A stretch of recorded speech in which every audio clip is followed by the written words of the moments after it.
Lewis Kelly, Saliba Kepa, Merino Madueke, Rice Dauman, Martin Zubimendi, Set for Gyökeres, Calafiori, Timber David Raya, Norgal, Kai Havertz Odegaard, Gabriel Eze, Mosquera, Ben White, Jesus, Leandro Trossard, Convection, make it happen. North London forever. We are the Arsenal.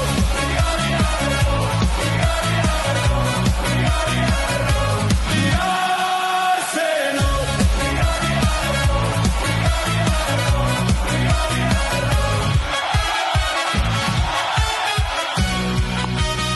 ¡Vamos Arsenal!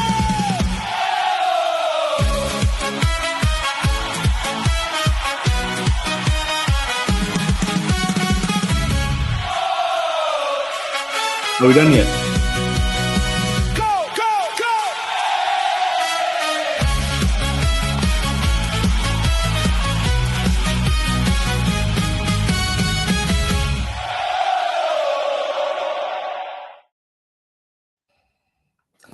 Hello and welcome to the Clash of the Red podcast.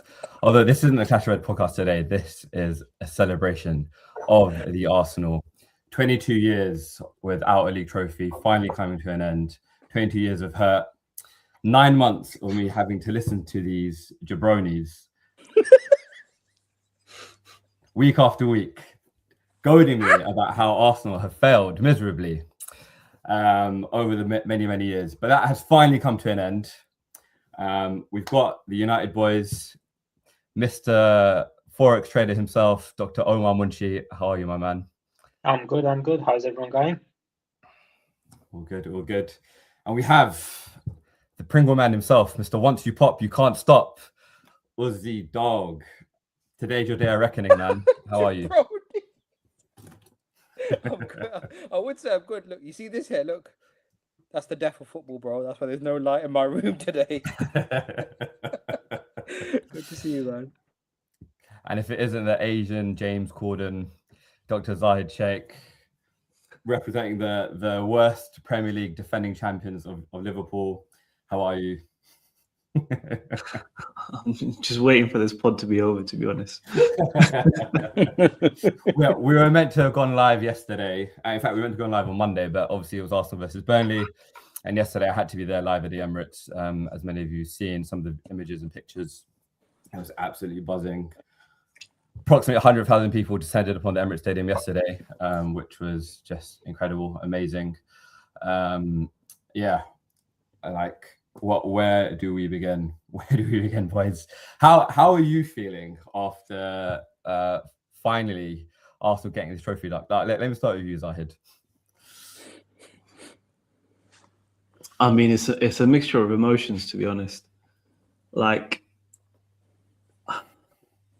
for a team to go a full season and win the title, it just felt like a very long season anyway. Maybe because City pushed you till almost the end, which was good. And you could see you saw the views of Pep walking off the pitch while his players were applauding the fans, that he was pretty much disgusted with the result. But yeah, I mean, I guess I'd say congratulations to those Arsenal fans out there who've, been hurting for, what is it, 22 years? Those fans who in years gone by have been embarrassed to say that they support Arsenal, embarrassed to wear the shirt out, but now they have a chance to. And to all the players and the manager and to all the online Arsenal fans, suck your mums. Yeah. All of you. My Instagram, my Twitter, my YouTube, everything is just nonsense Arsenal content. Oh my God. It's unbearable. But bro, it's gonna get worse if we win the chance, man. It's gonna get worse. London was already basically taken over last night at 10 o'clock last night, man. It was on lockdown. the video of that Tottenham fan that got cornered. Yeah, Highbury Station, isn't it? Yeah, that coffee oh Yeah, my stand. God. crazy, man. He had nothing. Obviously, he was coming back from the Chelsea match. Yeah, but that was like something like 28 days later, but he was just standing there on that train to Brave man, Busan. absolutely brave man. And you know what? What's crazy? At the wasn't a parade, but at the stadium yesterday, there was a youth with a Man United top in the middle of it. So like this kid is brave, man. This kid is brave. Top man. But yeah, it was crazy, man. Fights were going off. Yeah, the amount of people, bro, kids, there's babies there. It was surreal, man. It was nothing that I'd ever experienced, and I think even last night's experience will probably beat the parade. If I'm honest with you, it's just that raw emotion of finally getting it over the line, getting it done. I've heard a theory, Danyaal, that the reason why there were so many people yesterday is because most Arsenal fans don't really have a job, so they're not going anywhere the following morning. They can afford to kind of like, just hang out late at night. What do you think about that, Danyaal? What are your thoughts on, the employment situation in this country perpetuated by fans known as the Gooners and naturally creating a burden on the economic situation that continues to create this cost of living crisis? It's not fine to associate with not having jobs, mate. But The comment from Tamim, sorry. What else keeping the country going? Talk about Kit, Sir Keir Starmer, Jeremy Corbyn was there last night. Your hero, your hero, Mr. JC himself. JC, Jesus Christ. Oh, wait, Jeremy Corbyn. Yeah. John Connor, yeah. Yeah, man. It was incredible. It was incredible. Omar, how are you feeling about it all? You're normally the most sensible in this pod. Yeah, I mean, it was. I just saw Tanner's comment there. Brilliant, isn't it? But yeah, no, I wouldn't say I'm too. It wasn't a surprise. I think it was a long time coming. Most of us have been saying probably since October, November time that it's Arsenal's to lose. You guys made it a bit difficult for yourself towards the end, but we always said even with the running that City had, that it was going to be Arsenal's. So yeah, it was kind of like the inevitable. Really, you knew it was going to happen. So it's just like. I mean, people were very quickly jumping ship after we lost at City. And I think in the players' mind, that game kind of loomed large, so to speak. You can tell I'm tired. Yeah, and I think as soon as that game was done, I was listening to Declan Rice today. He was just like, we knew we would go on and win it like every game after that. That was going to be our motivating factor. The fact that they lost that game. So in some ways, I think when that game was done, it kind of spurred them on, I guess. But I mean, keeping things neutral, bro. I would have been surprised if Arsenal didn't win it. I just feel like maybe the law of averages as well, the way that they've been finishing second the past few years, eventually something's going to come good. I mean, it was the case with Liverpool as well, right? They'd gotten so close to the point that you thought that it would just be wrong if they didn't win something, especially when they were pushing City. So I'm not surprised, but I'm just kind of like, some of the stuff I'm reading online, it is pissing me off so much, man. Just honestly, like, the NHS must be like shaking their hands right now. We're gonna get a lot of referrals soon, with the number of comments being made. Just ridiculous, man. Gonzo, bro. Sorry. 6 years for Fergie to win his first title. 6 years for Arteta to win his first title. No. Let's not do that. Yeah. Let's not do Jurgen Klopp. Jurgen Klopp with one league title. Mikel Arteta with one league title. Don't start using the team that you're stacking up and that you need them to make yourselves feel better. Yeah. Don't try that. Yeah. Don't be like these like OnlyFans creators. Body blue is really bad, and it's suddenly like, oh, she's an inspiration. No. Don't be trying that. Yeah? I have no idea what you're talking about. Like and subscribe, by the way. To us, not body blue, dirty guys. There was a video I saw on Instagram that was like, Arsenal's title win is probably worse than the Reform election win. Like the nonsense we have to put up with.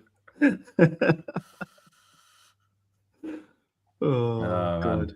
But yeah, I mean, honestly, next season can't come soon enough, man. Although you lot are actually, I think this is horrible to say, but this is perfect timing for Arteta with Pep leaving as well. Yeah. Maresca's going to have to win over the squad and bring in his own players, and they're going to go through a rebuild to some extent. Chelsea have just signed Alonso. They're going to go through a rebuild again, probably. United have Carrick for another 2 seasons. So, I mean, United don't have...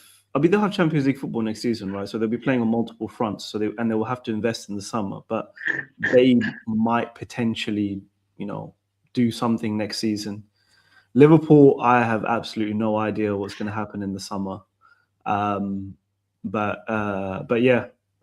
So Arsenal seem to be, at least right now, on course to retain the title next season. So I'm very loath to make those early predictions. I've been sharing the early predictions of the pundits from after Liverpool signed Isak and Vert, saying Liverpool won the title without kicking a ball and all this sort of stuff. So it's too early to say without actually seeing the teams play, I think. And yeah, I think you're right about what you said about Maresca having to win the players over for City, but also having to win the fan base over. I think I mentioned it before yesterday, but Arteta's greatest achievement is reconnecting the fans with this club. I'm being serious, man. Ozzy, you said to me before you were at that game, that Southampton match where you bought the Arsenal scarf with me, when the stadiums were half empty. Literally, he's got us believing again, and the amount of fans that were there yesterday is testament to that. Isn't that just down to the fact that, with all due respect, Arsenal fans are ultra sensitive? Really, I think even the way you guys are saying that, oh yeah, you weren't competing before. I mean, you still finished second, was it twice in the last few years beforehand? I mean, in the 10 years, say, since Pep's come. So, by the way, Zahid, let me let you address this comment right now. I mean, can you blame me though? What have I had to analyze at Liverpool other than complaining about the fact that we don't have a style of play and our manager doesn't know what he's doing? Who? Set Piece FC have been the most entertaining part of this season. Haram ball, and it was a chant going around last night. Set piece again, ole. By the way, Danyaal, on that intro, I love how there weren't any set pieces in there. It was just open play goals. I'm like, that's not. That's a good point. I'm like, what kind of bullshit is this? The whole video should just be corner. Zahid, does it piss you off though? I know deep down you're thinking, when you saw Liverpool kind of fighting against City at their peak, to sort of see how if you had that same team right now, especially with Pep kind of going and the years that follow, that maybe you guys could have secured a few more titles in the bag. Because you guys were really going for it with City at that stage. That was probably the best City side we've ever seen, I mean, the league titles that we did win against that elite Pep team, we had to, the 2 titles that we did win against Pep, we had to blow them out of the water from early on, basically. So I guess for the neutral, it made the league not so interesting. But for us, I mean, it was the best thing. Danyaal, you didn't read out that comment, by the way, from Tamim. Please make sure you do afterwards, yeah? Sorry. You can come on the pod and set himself next week. Is it PGMOL? Or is it corner? Arsenal's trophies sculpted into a corner flag. Is it Arsenal? What is it these days now? What are we calling them? Tamim was afraid that he had to take a flight to Istanbul about what was going to happen this week. He was so afraid he had to pussy out of this pod tonight. But quite literally, yeah, man. Big up Tamim. We'll see you next week. I thought we were going to see him at the Fenerbahce stadium. Was it Besiktas stadium? Yeah, the Villa game.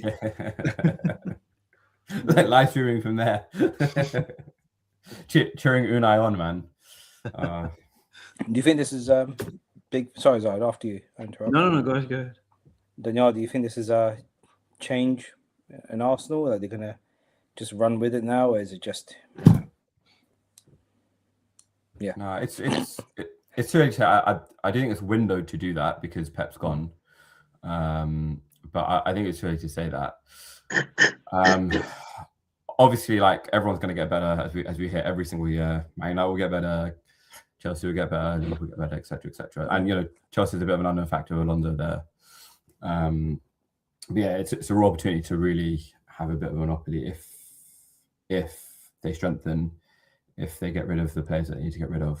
And yeah, man, like it's been a long time coming. So let's see what they can do. And obviously, still one more big one to go after Palace with the PSG game. So yeah, it'll be hilarious if you guys lose to Palace and City will be like fucking wankers. We could have actually put it in the back. No, show Tammy's last comment, please, because that had me dying. I don't think Zahid saw it. Well, we don't care, man. We absolutely don't care. It's been our superpower this season, and we've embraced it, man. We've embraced it. Set piece again. I didn't say to you that earlier this season. I think when you were banging on about Mourinho or Chelsea, there must have been like a conversation we had, and I said, you know what? Maybe that's what. Yeah, that was it. You were kind of having a bitch and a moan about how you guys were playing, and I thought maybe you guys just need to do that. United game. Yeah, you're welcome, by the way. Yeah.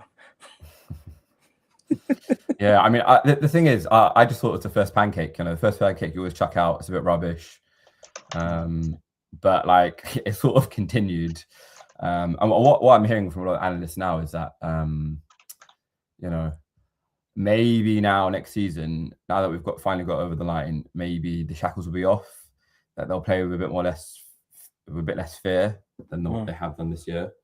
A bit more expressive in their football compared to the season. Which again, it also comes down to personnel, I think, as well. Like if they have right players on the pitch, then maybe. Saying that, like we had Eze, we had Ødegaard, we had Trossard, we had Havertz, like all the ballers on the pitch on Monday, and still couldn't break down Burnley other than a 1-goal lead. So yeah, man, I think. What's that? We saw how expressive Hincapié was, yeah. Yeah, if people aren't aware, as he was going in for a bit of a 50-50, his shorts fell down, so his rear end was exposed to the rest of the world. I know you got that screenshot on your phone, isn't it, Bob? Gooning session. Utubia Kuna. Well, his favorite chant, man. That's what B says. John again will lift the Europa League as captain in his first attempt. Something Bruno Fernandes couldn't do in 2 attempts. Oh, I don't know. See, this is the difference between myself and an Arsenal fan. I don't get offended by that. I'm like, okay, cool. Yeah, you're right. Who gives a shit? When you won everything, nothing impresses you anymore. It's like, Omar, what's your opinion on that? Yeah, not much to say really, is it? Well, he's not right. He's not wrong. Yeah, I mean, yeah. Credit to Bruno though. Like, I said it in our group chat. He is actually my favorite United player. I think he's the most talented United player that United have, and to equal Henry and De Bruyne's assist record, like it's ongoing. So I saw that. I know it sounded.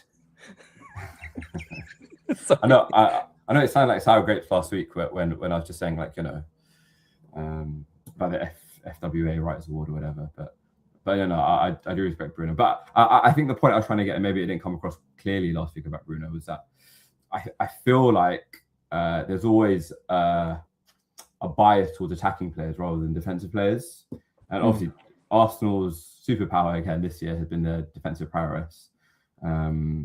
And yeah, I mean, again, the PFAs will be interesting in a few weeks' time. Was David Ryan nominated? I don't know about the FWAs, but he has been for the PFAs. But I think, from what I saw, because they've got an EA fans voting system, and of course our Arsenal fans will rig it. But Rice is ahead of both of them, as in Rice is ahead of Ryan and Gabriel. Which again, I don't necessarily agree with. I don't think he's been the best player of the season, but I think between Ryan and Gabriel, Gabriel before his injury, the first half of the season, he was just absolutely unreal for me, man. Like he was just awesome. I And think yeah, Raya's second been half of your the clutch, season. man. Yeah, second half of the He season. saved you guys. It has been Raya, man. Seriously. It has been Raya. Yeah, I agree.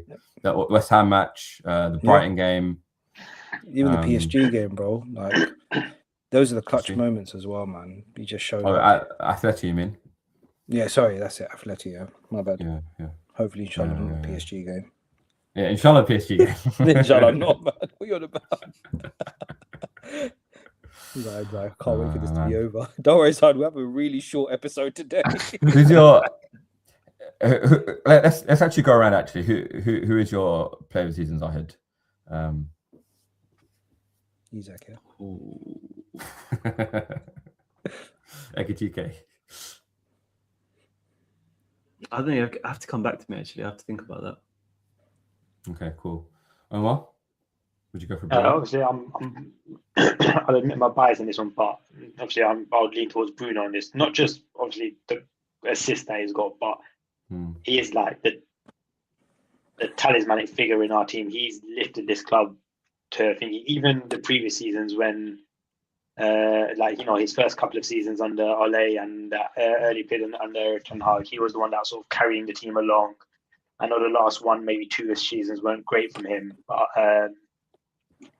this season in particular, he is basically been a one man club. Really, he's the one carrying the team forward, pushing the team forward. His mentality off the pitch as well, apparently his sort of leadership skills in the dressing room and stuff is meant to be really good, which you don't hear a lot of because you tend to see him flapping his arms on the pitch, but apparently his off the pitch stuff is meant to be really good. Just on that, Omar, I do think his petulance, so to speak, has improved over the last couple of years. I do think he's matured compared to the player that we saw when he first came into the Premier League. So I was listening to an interview with Diogo Dalot, and he was saying that part of it is that because he's got better attacking players in front of him, and they're actually getting onto the end of his passes and tend to score more compared to the last few seasons. That's sort of lifted him. So that's why he's less likely to, things are working out for him. That's why he's less petulant there. But then that obviously has a knock-on effect on the rest of the team. I think the rest of the team has got slightly better mentality compared to the last few years. So if he ever has his moments where he is flailing his arms, it's hopefully less impactful on the rest of the players.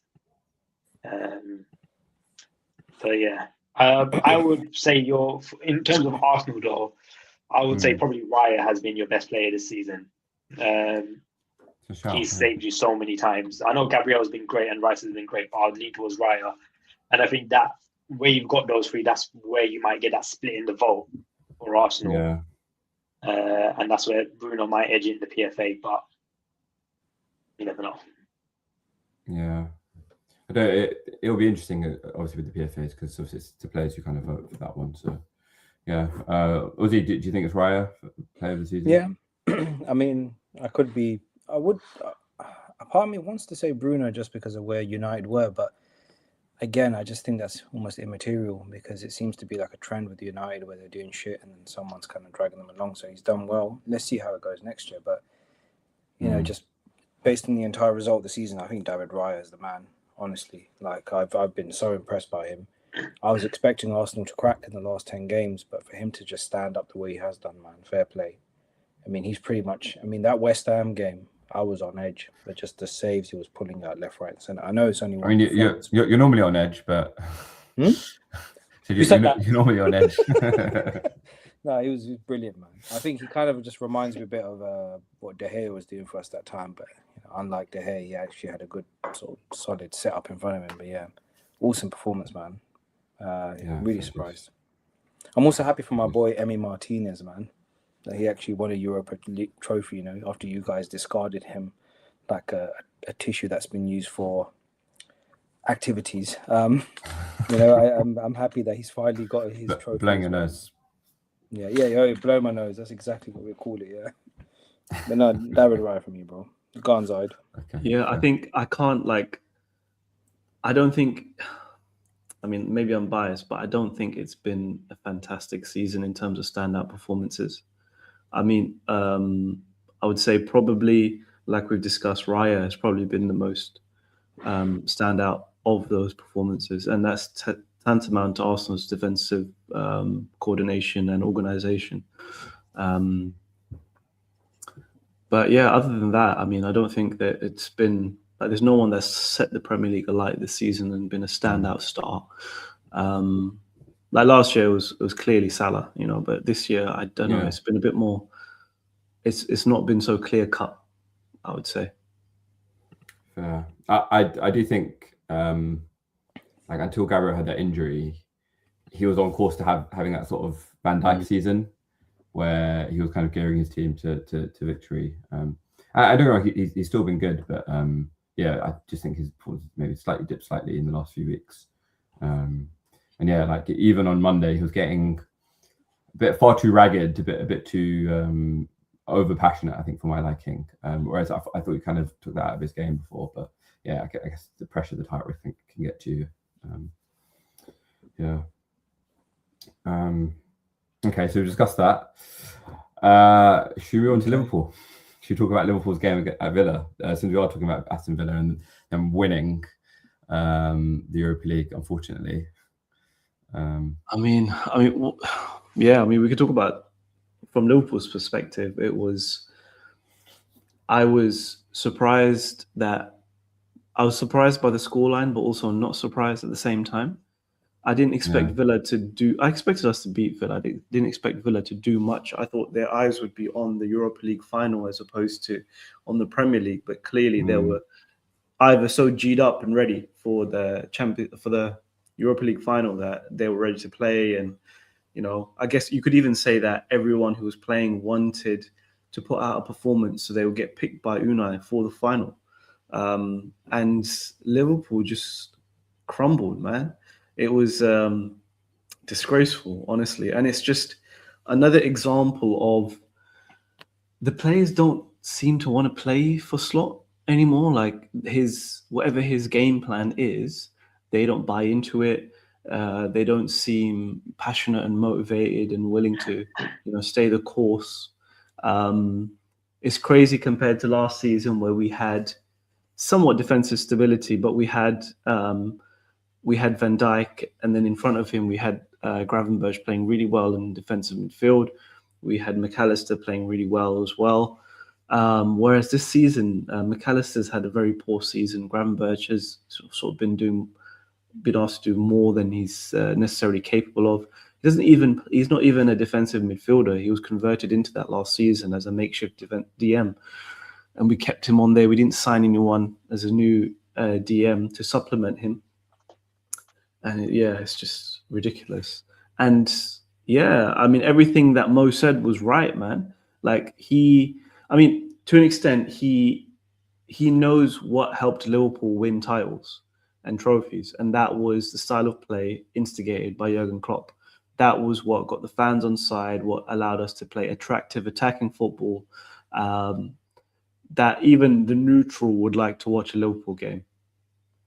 And I think that is the football that he's used to. Now, obviously, he's going out of Liverpool now, and he's finished his Liverpool career, or he is finishing his Liverpool career. And he's a leader in the changing room, and it's just it's sad to see him go. And obviously, it seems that the standards will drop. But I think it's more an issue that he has with the way Slot likes to play. He's always had a big personality, even under Klopp. Klopp had to keep him under control as well. But yeah, no, he's right. And for Rooney to come out and say that it's a disgrace or he should be ashamed or whatever, it's disrespectful. I mean, that's bullshit, frankly. Like, he's leaving the club anyway, and he is a Premier League great, and he's won us trophies at Liverpool. Like, the fans are turning on Slot, and I don't know. I mean, Alonso would have been a great replacement, but there are some very small rumors that maybe Slot is going to be sacked in the summer. For whom? Iraola, apparently. Oh, okay. But I don't think that will happen. I mean, I don't know what will happen really, because Yeah, I mean, everything the club are saying is that Liverpool are going to stay with Slot. So I don't know. I don't know what will happen. From what I've read, sorry. I was just saying, from what I've read, Iraola wants to go back to Spain. From what I've read, I don't know how true that is. Apparently, his family want to move back. So, I mean, there were some rumors I saw today about Luis Enrique becoming the next Liverpool manager. I don't see that happening. Yeah. You know what? But that talking about Iraola, he's also a shout for manager of the season. Like, despite Arteta winning the league, like for the budget that he's got, if he managed to get them into the Champions League, I don't know who they've got on the last day. Who do they have on the last day of the season?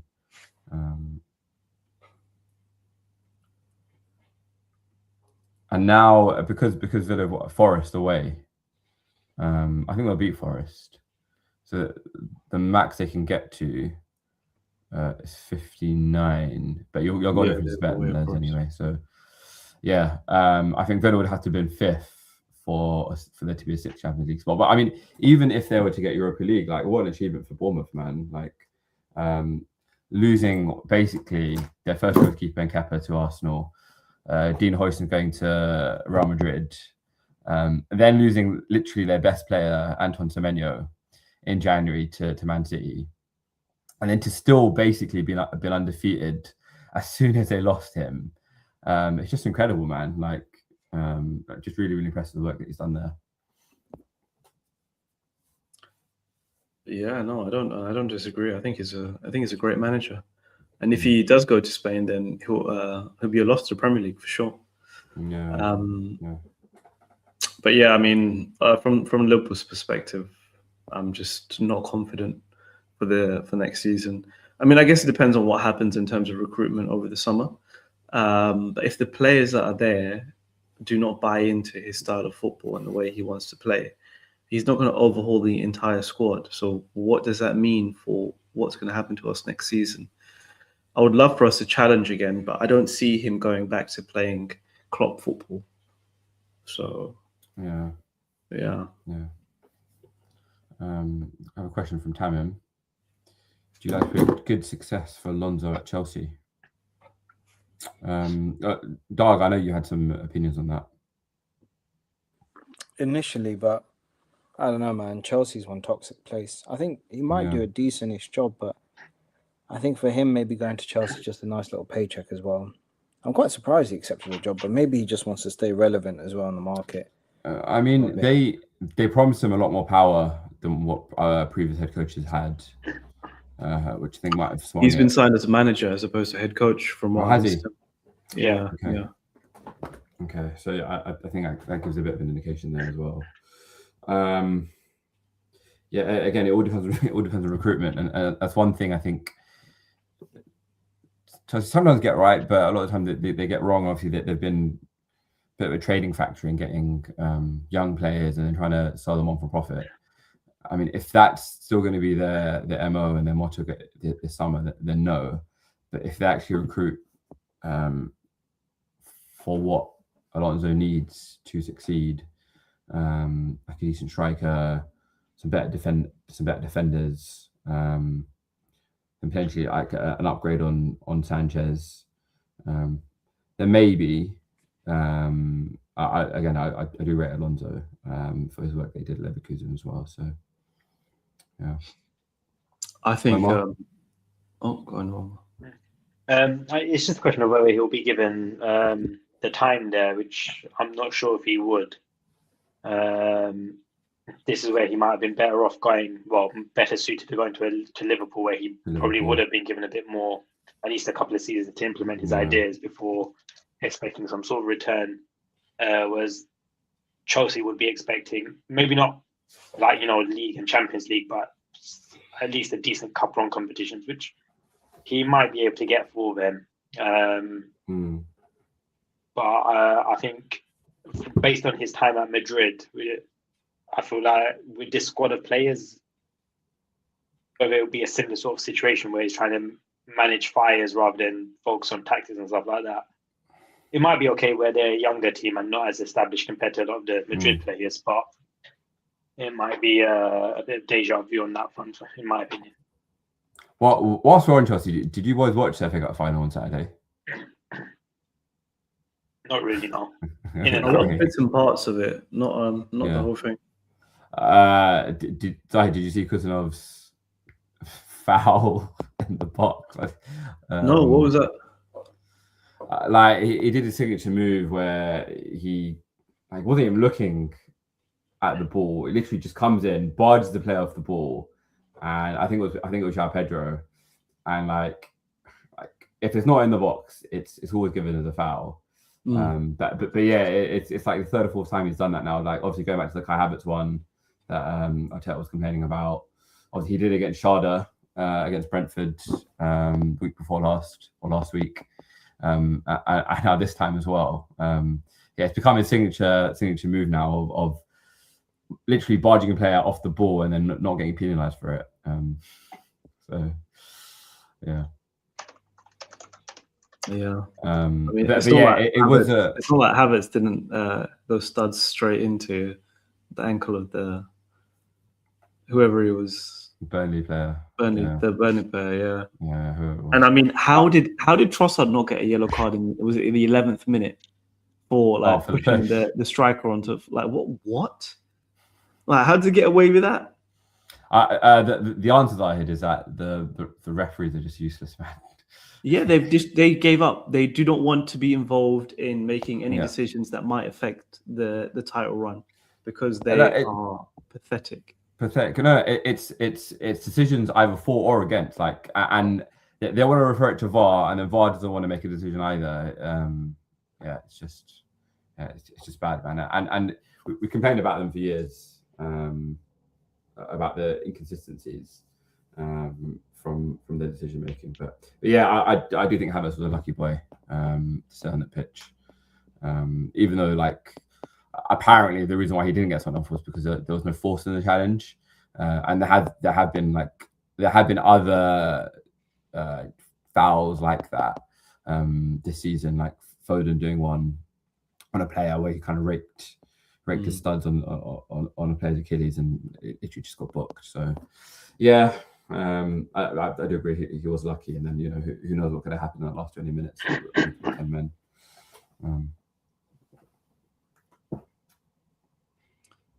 Yeah, but yeah, I don't know. I feel like in terms of Alonso at Chelsea, I don't know if so. The reason why, from what I understand, why he went to Chelsea and signed for Chelsea instead of Liverpool or whatever was because they must have spoken to Liverpool, and Liverpool told his people that they're planning on keeping Slot. So I guess if he wanted to get back into management and into the Premier League, Chelsea was his best bet. I think it's a strange move for him. Yeah. I think he should have waited for the Liverpool job, considering how much the fans are clapping for China, right? Against Slot at the moment. I mean, booing in the ground at Rio's substitution in the other week, it's unheard of. So yeah, I don't know. I guess hopefully he crashes and burns at Chelsea and then comes to Liverpool next season. I don't mind. But he's got a lot of people that he's got to get on his side. But if he does crash and burn, do you reckon that will ruin his stock? Good point. It'll be two big jobs in a row then that he would kind of fail, right? I mean, but the Real Madrid job was always going to be a problem. Poison chalice, isn't it? It's always a poison chalice. The way that club is run and the way the player power that exists at that club is just ridiculous. There was no way the players were going to listen to him in terms of how he wanted to play and implement his style of play, even on the training pitch. So I think that was a stupid move for him. But I guess if Madrid comes calling, if Barcelona comes calling, you're not going to say no as a player or as a manager, it seems. But supposedly he was a former player as well. So. He leaned away from the Liverpool job because he was holding out for the Madrid job because he had the gentleman's agreement with Leverkusen that if Madrid come, that's why he did that extra season there, because supposedly he was waiting for the Madrid job. So I think maybe if there was a different president in charge of Madrid, then maybe he would have been successful at Madrid. Yeah, but too many players have Florentino Perez's ear at that club.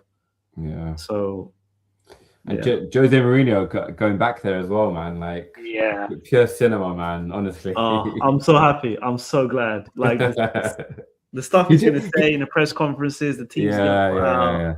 Like he's just pure entertainment, isn't he, theatrics. man? Like, Yeah. he's just pure entertainment. Well, one thing about Jose. It's either going to be absolutely amazing or absolutely awful. Like they're either going to go and win another 2 Champions League on the bounce, or they're going to be in the bottom half of the table. I mean, the fans are already, they signed a petition, right, to get Mbappe at the club. So Yeah. I don't know what's going to happen with that. And he's calling himself the 4th choice striker and all this nonsense. And do you think they've forgotten his comments that he made about Vinicius? Yeah, the whole racism stuff. I think that's just crazy, man. I want to be in. I would love to have a camera in the room with him and Vinicius have a meeting to try. We need an all or nothing documentary, don't we? Yeah, 100%, man. Because I remember when I don't know if you saw the one he did with Tottenham. Was it Danny Rose or someone was just like saying, "Oh, I don't want to be happy." He's like, "Okay, you go." It was brilliant, man. That was so good, like that. Yeah, for sure. Should we talk a little bit about Man United for next season? What's your hopes, Omar and Dawg? Like back into the Champions League. I was talking to my father-in-law, who's a big Man United fan, and he was like, "Yeah, Champions League was what we were aiming for this year anyway. Like, what would United be able to cope with playing three games a week?" Well, we probably exceeded expectations this season in the sense that I didn't think we would get Champions League. I was like, if we can, particularly when we started off the season, the first half with under Amorim, if we can get a European place, be it ideally Europa League and worst case Europa Conference. So the fact that we were able to get Champions League is great. But next season, I think it will be a bit more trickier for us I think most of the players have the experience of playing midweek football. So in that sense, I think we'll be okay in terms of handling the fatigue and stuff like that. It's just a question of more the depth of squad. We'll probably get a lot more injuries this season next season compared to this season. But with Carrick in charge, with it being his first season, I think the main target would be to, get another top 4 finish. Champions League, if we can get to the qualifying, the knockout rounds, that'd be good enough for me. I reckon it being his first season in charge of the Champions League, and maybe a decent cup run competition. Maybe pushing something for the FA Cup or Carabao Cup, but nothing. I wouldn't think that we're going to be challenging for the title or challenging for the Champions League or anything like that. Because I have heard that from some United fans that United could potentially challenge next year, or if we had Carrick earlier, look at his record from January. Maybe it's all like ifs and buts, though, isn't it? So, yeah. But yeah, I think realistically, I don't see us in a position to win the Premier League or the Champions League next season. We might have a decent shot in one of the knockout cup competitions, but I'm not sure. It's more. I don't know if the squad is there yet in terms of the depth of squad. That ability to say, okay, who can we bring on that will change a game? And then we're also still sort of figuring out Carrick's tactics in terms of his in-game management. Is it fully there yet? Does he know what to do when the chips are down? He's done brilliant in the second half of the season, but so far, the games where we've been bad and we've lost, he's not done much to show, okay, let me make a substitution to change things up. So I think he will need a bit more time, and we'll have to see how things go on. Yeah, it'll be interesting to see how, again, it comes down to recruitment, really. Like, can you get the right players in to fix some of your issues, particularly midfield, defence as well? Like, that's probably the biggest factor, how we handled that. Losing Casemiro, you saw it against the Sunderland game when he wasn't on the pitch and how leaky we were through the middle of the pitch. I think the club are trying to push for Elliot Anderson, but supposedly he wants to go to Man City. So I don't think that will happen there. What- Carlos Baleba what- we've been talking about for a while. Mm. I don't know whether that will go through because of he's not had the best of seasons this year, whereas last season was much better. I think Adam Wharton was on the list as well. Mm. He's decent. I don't know from I what really I've like read. Adam Wharton. I think he's a really good player. Yeah, but from what I've read, people are saying that based on the stats and stuff, they don't know whether him and Kobe can pair up well because they're too similar. They'll sort of negate each other's playing abilities. So whether that can work out is a bit of a question mark there. And then who's the other one? Tchouameni is the next one. So Tchouameni he would as be well, good yeah. in terms of good quality experience, Champions League winner.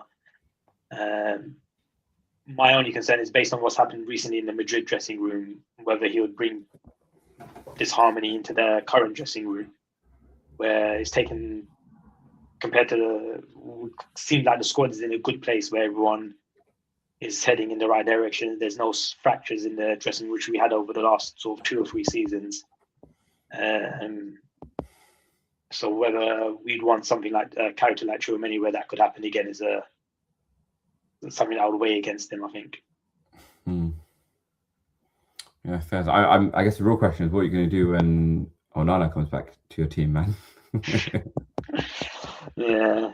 So apparently we've got no plans to put him into the squad. Oh, really? Trabzonspor, Okay, fair. yeah.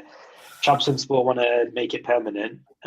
Supposedly there was a period where Onana said that he wanted to come back and fight for his position, but I think the squad are happy with Sané Lemons as number 1 keeper. So Yeah, man. yeah. I still think that he was a bit of a steal and like ultimately the right decision to go for him over Emi Martinez. Yeah. Because it looked for certain that Martinez was going to go to United, and but that was 23, 24, young keeper I as think well. he's 23 now. I think we signed him when he was 22. He's 23 now. Yeah. Okay. Yeah. So the young keeper as well got a lot more sell value. He's only going to get better. Yeah. Yeah. No, definitely glad we didn't go for Martinez again. I know he's the king of shithousery, but I feel like I don't think he would have done well in that dressing room. Whereas Sané Lemons is more of a calming influence. I think he been less fractious there. Like I said. I didn't actually see this. B saying, what did you guys make of Roy Keane's circus act comments from Bruno? So the crux of it was Keane basically criticised Bruno for like trying to break the assist record and basically said that it's a bit of a circus act that he's trying to break it because he's putting his own needs ahead of the team. Something along those lines. I think I'm paraphrasing there. Well, from what I've read, that's actually once we sort of had Champions League confirmed, that was basically what the team's whole aim was, because we've got nothing else to play for. We're not going to win the league. We've got secured top 4, third places. That's it. We're guaranteed third place now that we beat Forest. So there's not much else to play for other than Bruno's record. So I don't see what the big deal is. I mean, I know it's not a major milestone for the club or anything like that, but it is a personal victory for Bruno, and he has been a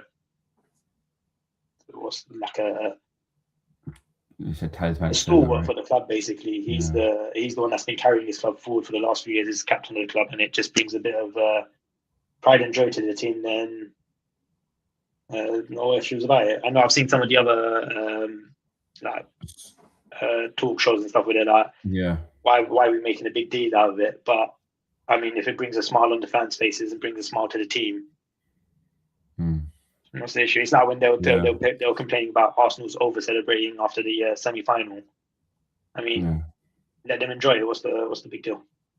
Yeah, for sure. So I'll just read out Keane's quote. The whole chat about his assists and players talking about assists. He got interviewed after the match, and I was watching, and everyone was talking about assists. The game was about his assists. After the game, he got interviewed, and he said in his interview, the captain of Man United, a few times I should have shot, but I made them passes.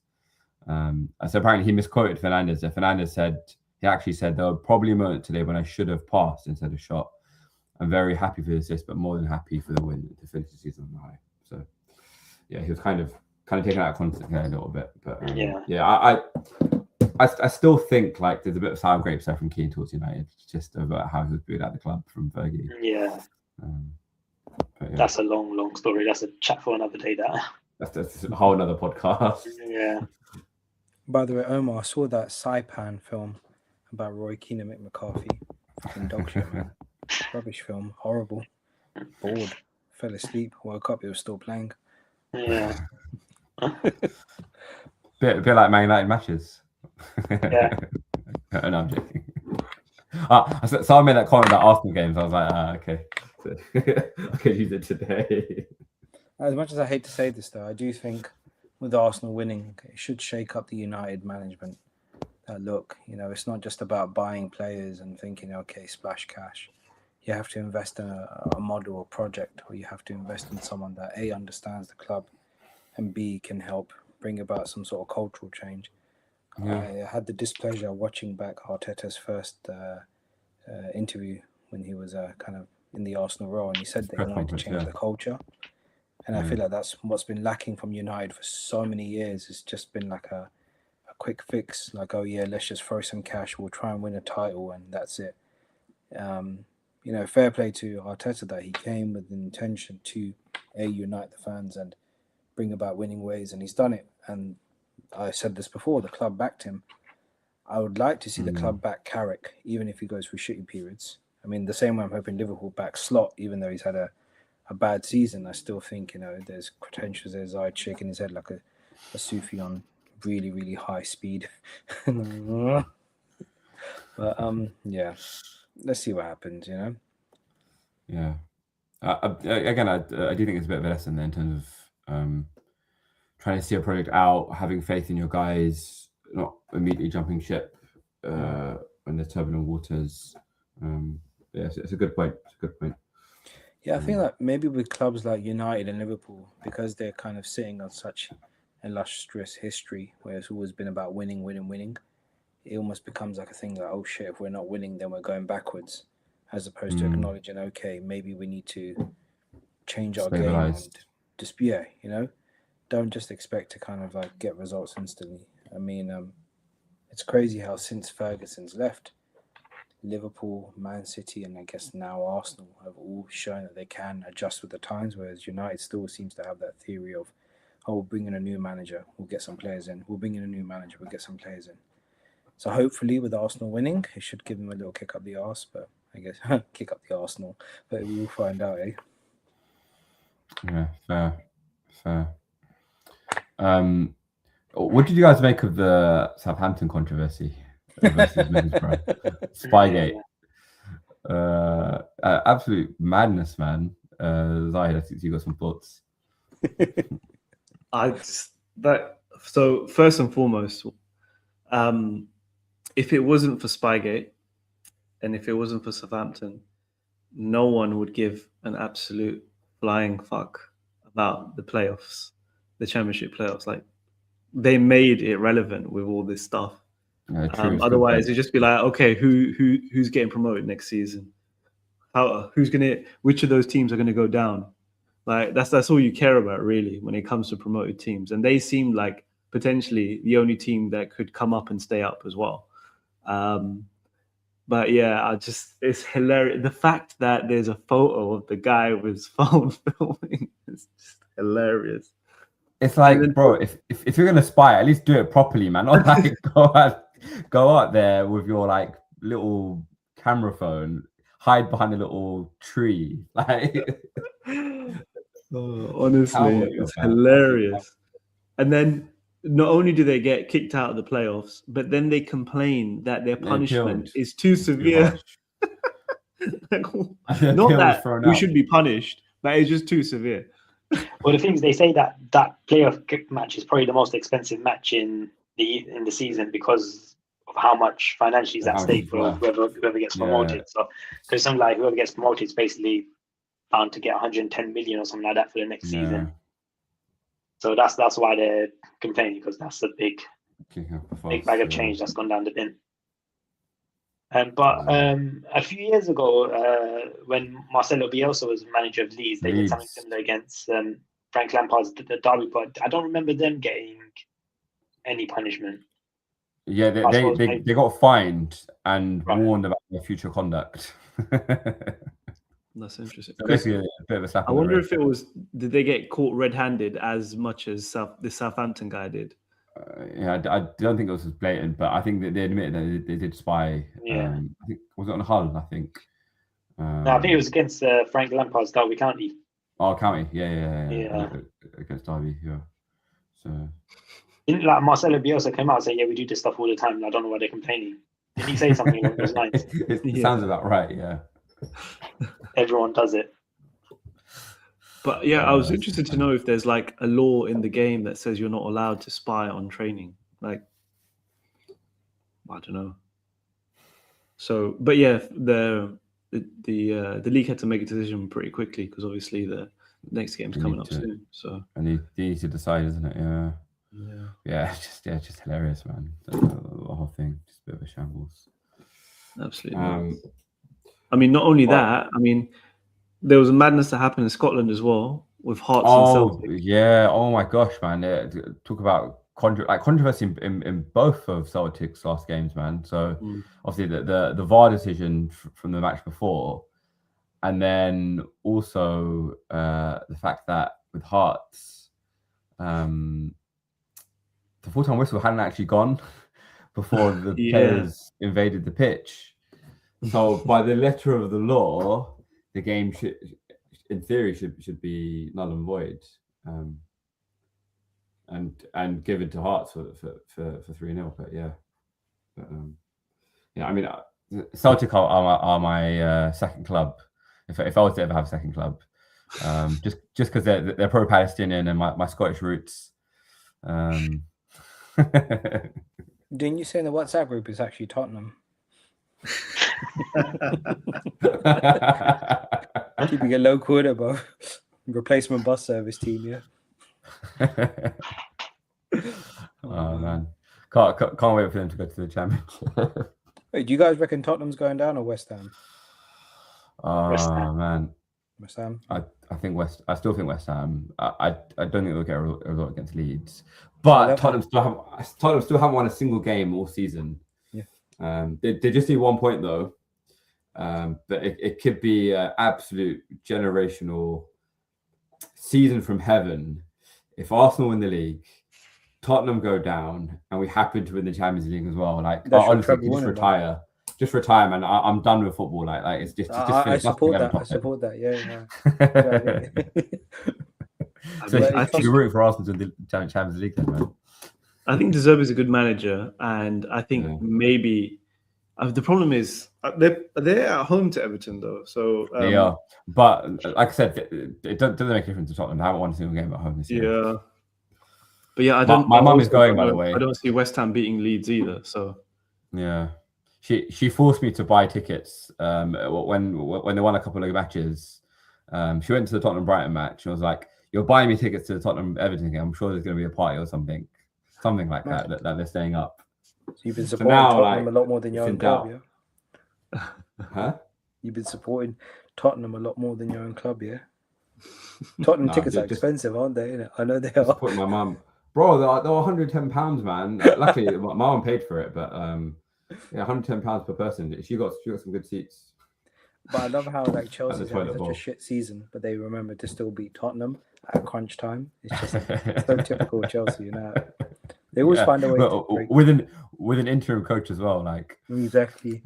Like, we may be shit, but we're not Tottenham level shit yet. Yeah, because Spurs. I was talking to a few Spurs fans before, and they were like, not my mum, some other dudes, and they were like, if we happen to beat Chelsea and win our last game, we'll only be 7 points behind them, and we've been absolutely ranked this year. Just leave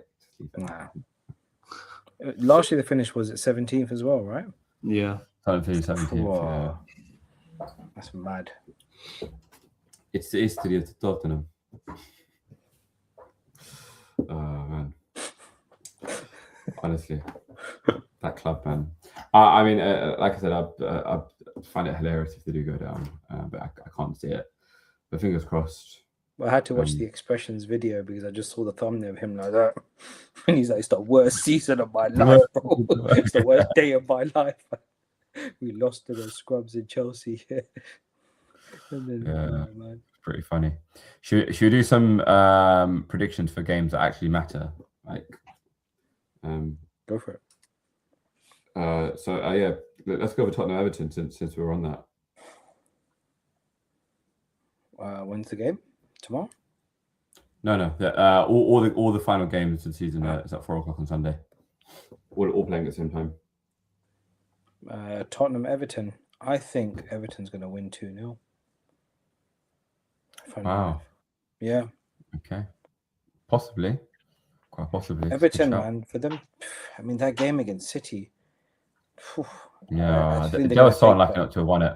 Oh yeah, and speaking about PGMOL, like they admitted, or the key matches incident panel admitted that they got an error by not giving them a penalty, and then giving Everton a penalty when it was 3-2. So really, we should have had a party on Monday night, man. Yeah. Did any of you guys hear that? I think Danyaal's on mute. Yeah, I'm going to say 2-0 to Everton, bro. I think Tottenham's finished. Fair. Omar? Now, Tottenham are a bit more stable under De Zerbi, but their home record's not be great. But I reckon they'll force them. It'll be a tie game. I reckon it'll be like a 2-2 draw. That'll be enough to stay up as well. Yeah. Zahid? Yeah, I go with same as Omar. I think it'll be a 2-2 draw. I mean, I'm looking at Everton's form. The last 5 games, they lost, drawn, and then lost. So they're not doing too well currently either. So I think it'll be like a dramatic draw. 2-2. Okay, yeah, I'm gonna go for a 1-1, but yeah, I think that pretty much. And they need 1 point to stay up, yeah?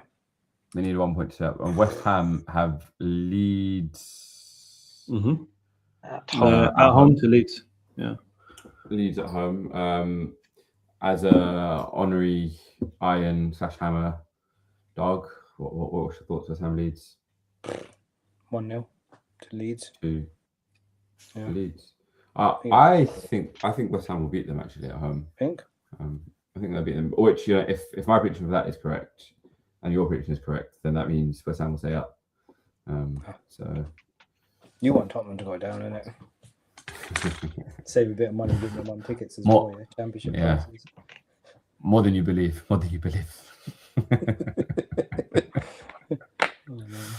Omar, West Ham Leeds. Let me check Leeds' current form. Their Leeds are on a good run of form, so but I think West Ham will be fighting quite hard. So I reckon maybe a 1-1 draw there as well.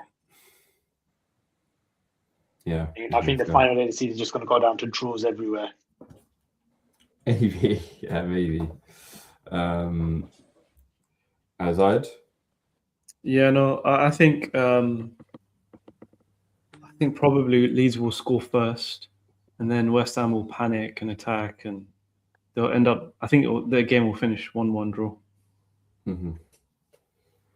Fair. Who Liverpool got on the last day? We are playing at home to Brentford. Yeah. Okay. Predictions for that? I mean, it might determine whether we finish 4th or 5th. So there's still something on the line, I guess. I mean, it's not. If you, it comes down to goal difference really. Because if Bournemouth win and we lose, we've got a 6-goal difference between us. For that swing to happen, I don't think it's going to happen. I could see us drawing against Brentford, to be honest. I'd say maybe 1-0. Okay, I think you beat them. It's the last game of the season. If we don't beat them, there's going to be booze in the stadium for sure. Yeah. It's the last game of the season. It's going to be a scorcher. I'm hoping Salah plays and scores a hat-trick, but I don't know if Slot will play. That would be such a bitter move if he doesn't play Salah, man. Oh my God, on his last day. Crazy. But it'll be good because Jordan Henderson will be back at Anfield as well. So hopefully he'll get a send-off that he never necessarily got when he was a Liverpool player.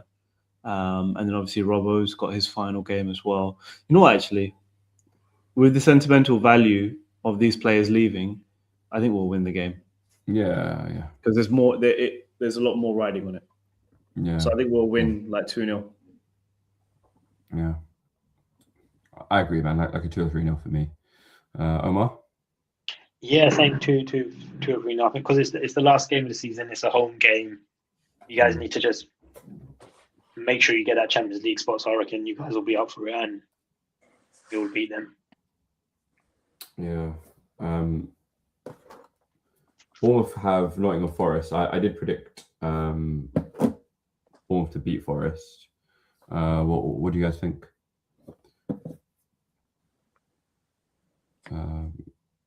Yeah, I Dawg? can see. What, Omar? I have no clue. Maybe 2-0, 3-0. How is Morgan Gibbs White back playing football? Yeah, man. His mask is like protected. Bro, did you see his finish the other week? Where was it? Who was he playing? Before the City game. Who's they playing, man? I was super impressed.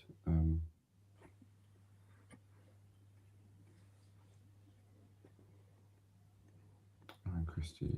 It wasn't a Newcastle game, was it? No, he didn't score that game. Against Leeds. It was must have been a little while ago.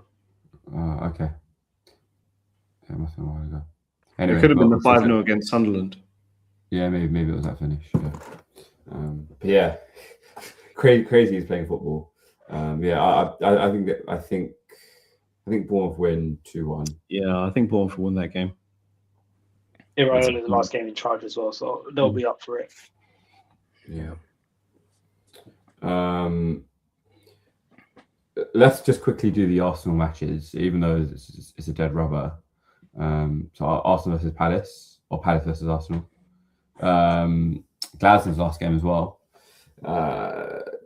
Palace have a Europa Conference League final to look forward to after that match, so they're going to rotate. Arsenal, of course, have the Champions League final as well that weekend. I'm going to say 2-1 to Arsenal. Oh, yeah. Or 1-0 maybe, actually. Max Diamond to score. Camera goes on his mum. Happy days.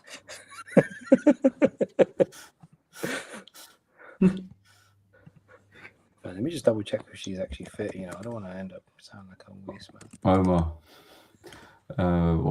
whilst he's gooning or whatever. Jeez, sorry, that pip money coming in handy, fam. Oh my day. Call me Mr. Dawg Dowman, yeah. Sorry. Versus United. I don't know what you mean by that, Mo. Versus United. I think he was talking about when you were talking about who did Gibbs White score against. Oh, it was United. Yes. Yeah. Okay. Yeah. It was that finish. Yeah.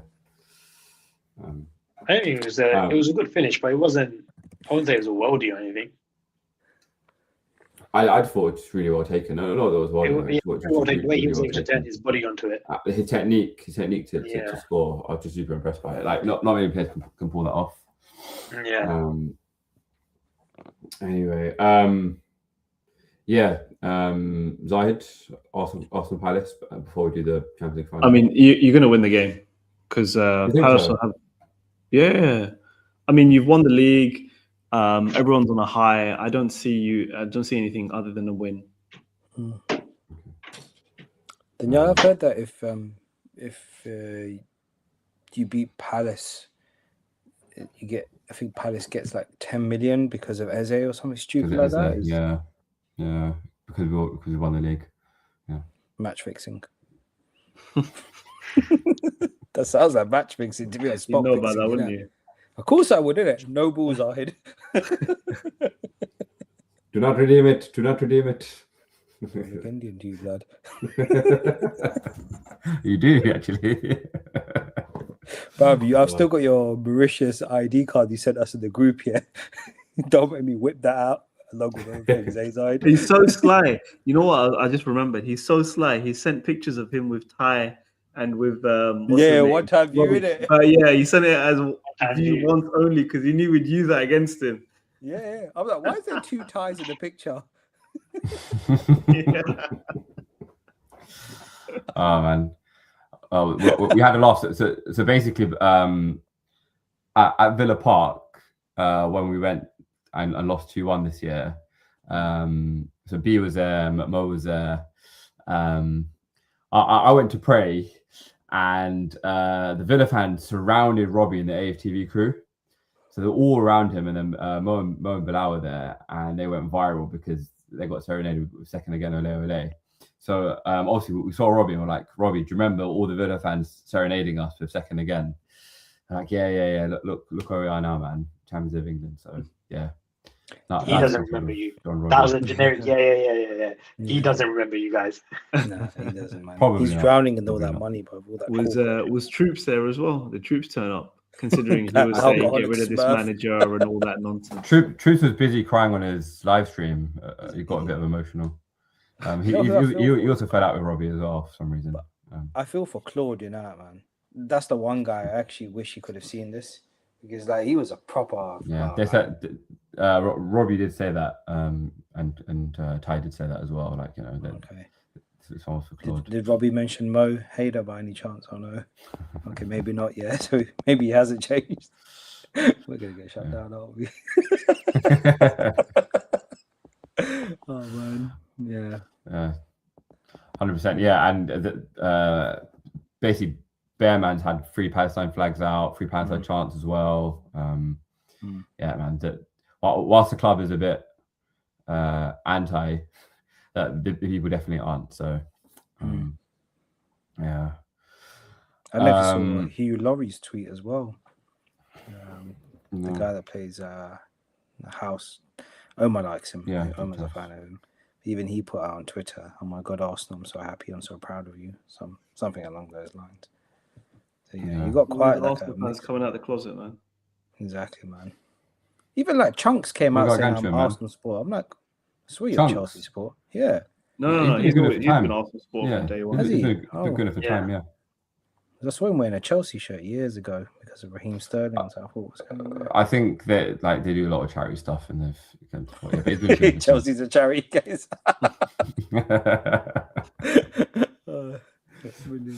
Man. All right, Champions League final, and then we can wrap. Zahid, Arsenal PSG. And then we're podding after that, by the way. Like, if Arsenal win, if Arsenal lose, like whatever, we're podding after that. I am going to go for. I want to go for PSG 2-1, but it depends on what kind of PSG turns up on the night and what kind of Arsenal turns up on the night, because all that matters is the team that plays on the night. So. But yeah, I'd say I'd go 2-1 PSG. But yeah, no, there's a chance Arsenal could win this game as well. So yeah. Omar? Yeah, it's going to be very tight. I wouldn't be surprised if it's one that goes to extra time, possibly even penalties there. I can see that as well. Maybe. Yeah, I would favour Arsenal only because of what I said in the last match, last pod, where I feel like PSG played their final against Bayern Munich. So I feel like this one, they won't turn up for it as much. So yeah. Maybe. Have they finished their league yet, or is there still one more update? Is this their final weekend as well? I think they finished now. They finished it. They get basically 2 weeks. So that was also a bit of controversy. The fact that they get an extra week's rest on us for the final. Yeah. So yeah, their league's done. But I feel like that sometimes might benefit you in the sense of you'll be slightly more sharper in terms of match fitness. Yeah, maybe. Yeah. Maybe. Yeah, I hope you're right, Omar. Hope you're right, inshallah. Dawg? I reckon it'll be either 2-1 or 3-1 to PSG. I don't know. I feel like it's going to be one of those games where it'll be kind of close-ish, and then PSG will just go for the counter and they'll just score 2 quick goals in succession. Maybe. Yeah. I guess the outcome depends on a couple of factors. If we have Urin Timber available, he was meant to be in training, so it was a bit surprising that he didn't make the bench at least versus Burnley. He looked like he was moving all right in celebrations last night, though, so that was good to see. But yeah, let's see if he can get some minutes against Palace, and then obviously he'll have Kvaratskhelia to defend against, which is no mean feat. I honestly think it comes down to whoever gets the first goal. I think if Arsenal get the first goal, we can kind of control the game in a very Arsenal sort of way, like what we saw in the Atleti match. I think if PSG get the first goal, it means we're having to chase, and that will just open up a lot of space for them. If we get the first goal, or if it's like a 0-0 extra time, then I see us like maybe a 1-0 in a set piece or something like that. If they get the first goal, then I see them maybe winning like a 2-1. But yeah, for me it's anyone's game. But just need to get that chance, man. But yeah, in some ways, because we won the league now, it's a bit of a free hit. And no matter what happens, the parade has been booked in for Sunday the 31st. So like, win or lose, like there's going to be a parade regardless. So What's your heart saying? You reckon you're going to do it this year? Heart is saying we're going to do it. Obviously, the momentum of winning the league will spur us to win the champs. But head is saying, nah, PSG, look at their firepower, look at Due, look at Dembele. Apparently, Dembele got injured as well. So I don't know if that's true. It'll be so typical of you guys just win 1-0. No comes from the corner as well. That'll piss everybody off. That'll be great. Seriously, that would piss me off so much. Danyaal will take any haram ball win, man. Exactly. It doesn't matter how bad it is. Yeah, he was telling Own goal off someone. Own goal from set piece, yeah. Exactly. You're fighting, stop getting bullied about not having any Champions Leagues under our belt. And then you got to win more than one, by the way. So, just saying. The first one, and it's all gravy, man. It's all gravy. What would have matched United 2008 double winners, right? Nah, let's not go that far, please. Yeah, let's not do that. Yeah. That team actually won the league very convincingly, and by December, everyone's like, "Yeah, it's done." But please don't do that. Yeah, I mean, let's not ruin our friendship with it. It's been a really long season for you and me, hasn't it? Man, I'm so glad we've got it done, man. Honestly, just relief, the stress that his team has put me through, man. It's aged me, man. No, man. Honestly, like until it's done, like the only time I was like a bit like, whoa, is when I think it Savinho. He was making a run towards the Bournemouth goal, and I thought, oh shit, they might actually score. I saw how pissed off Haaland was. I'm like, fuck. Mad. For sure. But yeah, man, just so glad we had that basically festival of joy yesterday at the Emirates. Long may it continue. Thank you guys. We are 20 minutes past midnight. Please like, share, and subscribe if you like the content. We love you for being with us, and we will chat to you after the Arsenal versus PSG game in a week's time. So thank you guys very much, and we'll talk to you very soon. Good night.